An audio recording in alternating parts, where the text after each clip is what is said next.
Skill trigger. Together, we can do this. Double bonus. Triple bonus. Skill trigger. How predictable. Skill trigger. Oh, no, you don't. Hi everyone, it's Jen again. I'm here for another weekly update. Last week I was kind of showing off some of my skill trigger animations that I have been working on, and this week I thought I would just play some footage of some testing that I was doing in the background, just to have something going on while I talk a little bit more about my process. Last week I had sort of mentioned that I wanted to talk about like why I decided to go and make those skill trigger animations, and I guess like the easy answer would be like, oh well, I like animating. That is my my background of what I was originally studying when I went to college, and Procreate Dreams came out, so I was kind of curious to test it out.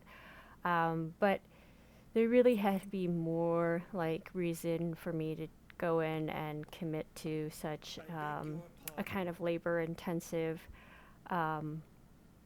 goal, as far as like what I felt like it would add towards the game. And so much like a lot of things that I talk about, if I go into my reasoning why, it goes I guess fairly deep.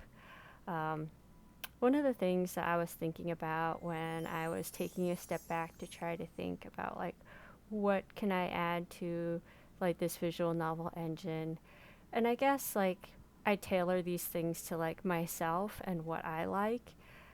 So one of the things that I wanted to add was like a combat system, because I felt like there was a certain kind of bonding that can happen with the player and characters doing these kind of like shared menial tasks, a certain level of camaraderie that I don't feel I always get from like from just like narration, in the sense that like the story can tell me all these things about the characters interacting, but like it's still, it either goes in the direction of like where they describe a lot of really like mundane situations, these little like snippets of kind of slice of life, which can be fascinating but can also be kind of boring and feel like filler, or it can just kind of jump into like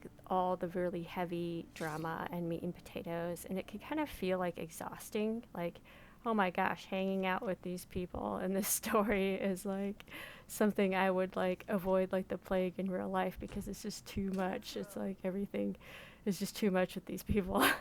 So I try to find a balance, I think. One of the reasons why I overall probably prefer like RPG genre to the visual novel genre as a way of kind of like developing story and characters is because I feel like it has that much needed like breathing room between like the meaningful heavy drama with also kind of like these sort of mundane but interesting tasks that feel like they lead to some type of progression towards your end goals, shared end goals. And I feel like that shared end goals kind of like helps to build like a more natural sense of camaraderie than like kind of being steered by narration alone. It gives a little bit of like breakup visually, and so I've always enjoyed like that kind of blend of visual novel and RPG. So that was one of the reasons why I decided to incorporate that into my Arcane Dice Wars story. And the other thing that I was been heavily influenced by, and I don't mean to sound like pretentious when I say this, is that I've spoken before about my love for fighting game. And it's not because I'm any good at it. I'm absolute garbage at fighting games, but I find the character animations in fighting games to be some of the most like charming and personable, like just very charismatic, very due to the mechanics of like frame data and everything and the need for visual clarity, like I just find fighting game animations to be some of the best out there as far as like a focus on character study. The ability to kind of just convey so much personality and charisma through the just animation of the characters, like idle and combat animations and everything, help, I think, the player to feel connected to that character, even though, like, generally speaking, I think fighting games are somewhat notorious for their, like, just, like, patched together, like, barely even, story-wise, like, yeah, usually the story modes on fighting games, although they've been getting better over the years, is usually still pretty, like, lackluster. But still, people can have so much investment in these characters, and I would attribute it, like, completely towards, like, the type of personality and connection that they convey through their animations and fighting. So, I know my strengths and weaknesses. I've never had a lot of patience for making really intricate, like super pretty, standalone illustrations. That's just never been something I was super interested in. I think animation lent itself to my like attention span much better because I'm capable of spending a lot of time doing work, but like I lose interest in individual pieces. Like if I spend more than a couple hours on like one illustration, I'm just kind of done with it. It's like I feel like I've got my idea across, and I don't have a lot of patience for like a lot of really intricate little superlative kind of details.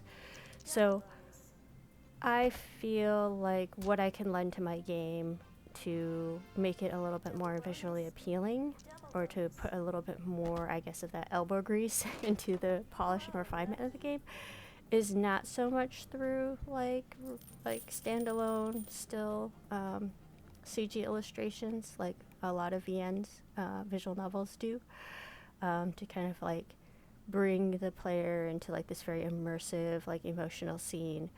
I feel like my time was better spent doing these skill trigger animations to try to kind of create a little bit of that charming connection that I feel like when I see like fighting game animations like played over and over again. Like I wanted to make them short enough that they wouldn't feel like a chore to sit through, but then like interesting and dynamic enough that they would be kind of like visually like exciting to see like every time that they came up.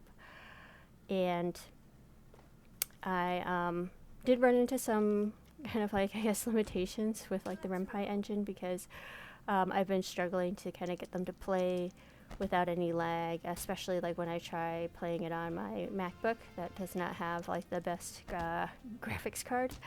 I noticed that the animations like stuttered quite a bit, so I've been going back and like tried different things like compressing PNGs versus AVFs versus WebP sequences. Found the WebP sequences are the best overall, though in size-wise, like the file sizes aren't really any smaller than the compressed PNGs.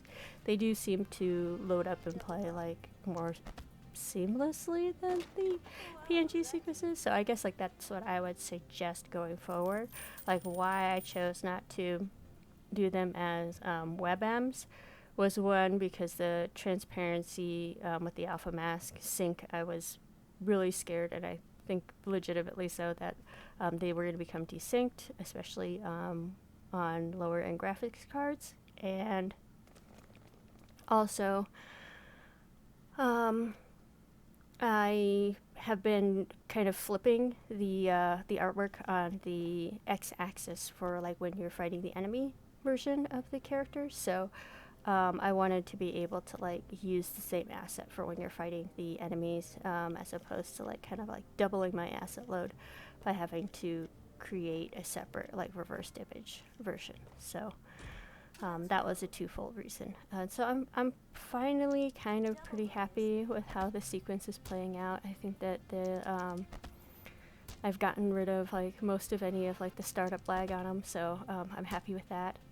But to go back to like why I decided to do the skill triggers is, yeah, I think that there are certain, at least for me, like I really find a sense of a character's dedication to either their cause or themselves to be very appealing. And so like one of the things that I like about fighting game animations and character design so much is that they just usually go really hard on like what the essence of that character is.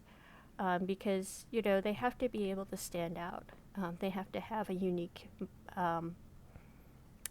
not only their like move set, like mechanically, but like aesthetically, you know, the way they convey their moves. It has to stand out if they're going to be chosen out of like the, you know, 10 or 20 different fighters.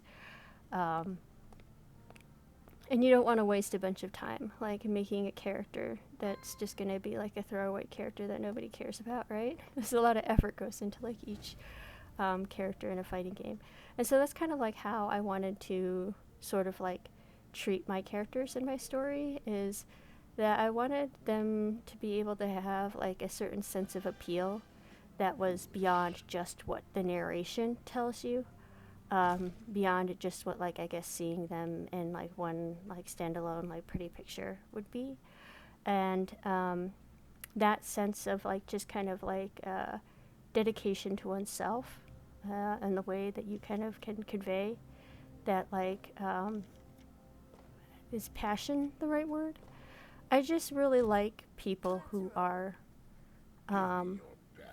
well defined in themselves and can manage to give that impression to other people. And I don't think it has to do with like good looks or telling them about themselves or even hearing about them from other people. I think it's just kind of like a sense that I can like kind of get from someone, just from kind of like being in their presence for a little bit. And it's hard to describe, and I think it's hard to convey. But like that sort of essence is what I was like sort of shooting for. And I don't mean to sound like really pretentious when I like talk about this stuff. It's just there's so much more I think that goes into like the creative process and the choices that like people make that sometimes we're not even like fully aware of ourselves. And so it would be like a quick and short, easy answer for me to say, well, I have a background in animating, and I wanted to try to make my game a little bit more, like be able to stand out a little bit more. But like, why didn't I just choose then to like make an animated opening sequence or something that might look good in a trailer, if all I was interested in was like making something that like looks nice and like maybe would get a few more eyes on my project. Like, that wasn't my priority in making these skill trigger animations. My priority was trying to create a deeper connection to the characters for the player. And I felt like being able to kind of convey a certain sense of like their the individual characters like personality through something like their skill triggers to kind of show the player that character's sense of self, that character's like kind of like their resolve, their dedication to their path in life sort of way, so to speak, their warrior spirit, how it manifests in like a different way, you know, for each character. I felt like I would be able to show that through these 2-second animations in a way that I couldn't convey through like dialogue or through like just narration or through a standalone scene illustration. And it just so happened to coincide with like my skill set in animation. So I guess that's all I've got for this week. I've just been working on going back and doing some more backgrounds and trying to polish off some of the new systems, such as like the gifting system and the crafting system. So I still have to go back and do a lot more testing with those. I decided to add a couple more items, and now I'm just going back and trying to get the new updated kind of quest tracking system to work and display the quest objectives and the quest progress properly. And I'm going to go back and revisit the dialogue, and I've switched over to a new IDE. So I was using Atom before, and Atom has pretty much stopped supporting their stopped support. So I knew that it was some time that I would have to switch over to a new visual editor, and I just you know, I've been putting it off because I've just been used to working in Atom for the last 3 years. So I finally moved over to Visual Code Studio, and I added some plugins that feel pretty good. There's still some quirks about it that I get frustrated with because I'm like, oh, that's not what I'm used to. But hopefully I'll get used to it pretty soon, and yeah, get out of my my old lady ways and just get used to the new and improved version of programming. So yeah, that's all I've got. And with the holidays coming up too, that has also been, and you know, more, I guess, things to work on and eat into some of my time. But I hope to have this update out sooner than later. And yeah, whatever you're working on, hope you continue to enjoy the process, and Yes. hope you enjoy the holiday season. All right, take care. Bye-bye now.